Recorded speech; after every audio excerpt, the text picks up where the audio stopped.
Hey guys, welcome back. So here's an update for my off-grid solar system for the month of October. So as you can tell, we are now getting our first snowfall. Today is November. 6th, I believe. I'm a little late getting out this video, but as you know, if you've watched my other videos, I always wait for my bill to come out for the previous month so I can report on how much it actually cost me.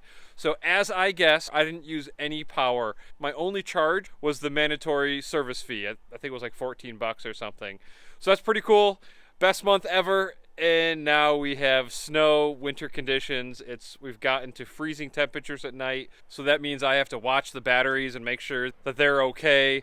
Definitely don't want to harm those guys. They're pretty expensive. The month of October went really well. We were mostly off-grid, but unfortunately with the cooler temperature setting in, we did have to use power to charge her car, to charge my car a little bit.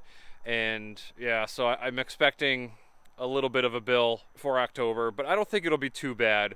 We'll see. Another big thing that I discovered is on the inverter in here, one of my previous issues, if you've been following this whole series and everything, was that when I would flip the switch on inside the inverter to connect it to the grid, it would only stay on for 30 minutes, an hour, something like that. That was always one of the ongoing problems that I had. It used to drive me crazy because it just made it totally unreliable. But I discovered something. So in here, there is a power setting that I could either set it to positive 10 kilowatts, where it is sending power from my solar system and the battery pack to the grid, which I don't have an interconnection agreement, so I don't want to do that. So instead, I had it set to a negative number, so it would take that power from the solar panels and deliver it right into the battery. So I had that at negative 10 kilowatts. And it turns out, I think the reason the whole system was shutting off was because it was overheating or something. So about 3 weeks ago, what I did is I dropped it down to negative 2 kilowatts. So right now, it just trickle charges the battery and it never shuts off. So it's been so much more reliable. Unfortunately, that means I'm using power from the grid and that's recharging the batteries, but I've needed to because we didn't get a whole lot of sun in October. So unfortunately, we did use some more power. But that was a really nice discovery because now I can reliably flip that grid switch on. I know we're going to get through the night because what happened many times in October is that somehow we use power overnight. I think it's just from the heating system inside the house where the circulator fans are turning. We have a forced hot air system, but those circulator fans are definitely using power. So overnight we would use too much power, and then in the morning I'd wake up at like 6-7 o'clock and we'd have no power at the house, so then I had to come out here and tinker with this and get it back on. It was a pain in the butt, but now I can reliably connect us to the grid overnight, or in times when we have a string of days that are just gloomy and gross like we've had so far in November. And in my last video, I did mention that I had an electrician coming that week to install a bypass switch, and unfortunately he hasn't made it out yet. He finally got out here, which will be a November update, but he finally got here yesterday and he looked at it, so now he knows what parts he needs.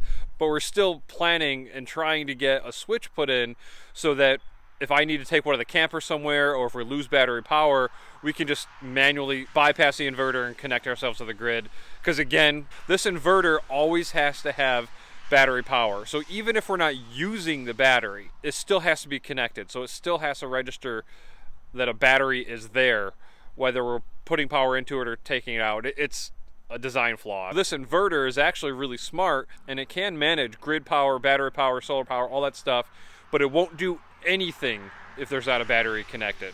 So if this thing has to go on a road trip with me, no power at the house. So once we get the switch installed, that'll be a lifesaver. So if anything were to happen with the inverter or the battery, I can flip that switch and we can still have power, because who knows what's going to happen this winter. It's going to be cold and shit happens, so we want to be able to still have power if need be. The last issue that I still have right now is that this T-Rex camper doesn't have the controller yet. I've been waiting for the controller from my buddy for a while now. So if I need to turn the heat on for the battery, I have to do it manually. So I have to come out here and just power one wire and it turns on. So as temperatures get lower and consistently below freezing, that's something that I need to also worry about, because that needs to get done quickly, and it sucks that I'm going to have to be installing that in the cold. Luckily, it should only be maybe 10 wires. It shouldn't be too bad, but that's one downside right now, that if the weather gets too low, I have to come out here and manually turn the heater on. Thankfully, the T-Rex that's there in the garage, right now we're using that one to power the house, and that one still has the heater. It still works great. It's just the capacity is lower. So with that one, it's about 41 kilowatt hours. This one's somewhere around 77, somewhere in there. So I would prefer to use the camper if possible, but right now the T-Rex version 1 is the only one with the heater that is just totally automatic that I don't have to worry about or think about. I guess that's about it. Thanks a lot for watching this update. I have a lot more news coming about the car and the lack of Tesla service and all that stuff. I have a lot of balls up in the air right now. I know you guys are eager to know what's going on with Tesla and everything, and I hope to announce something soon. We'll see. But thanks a lot for watching, guys, and I'll see you on the next one. Bye.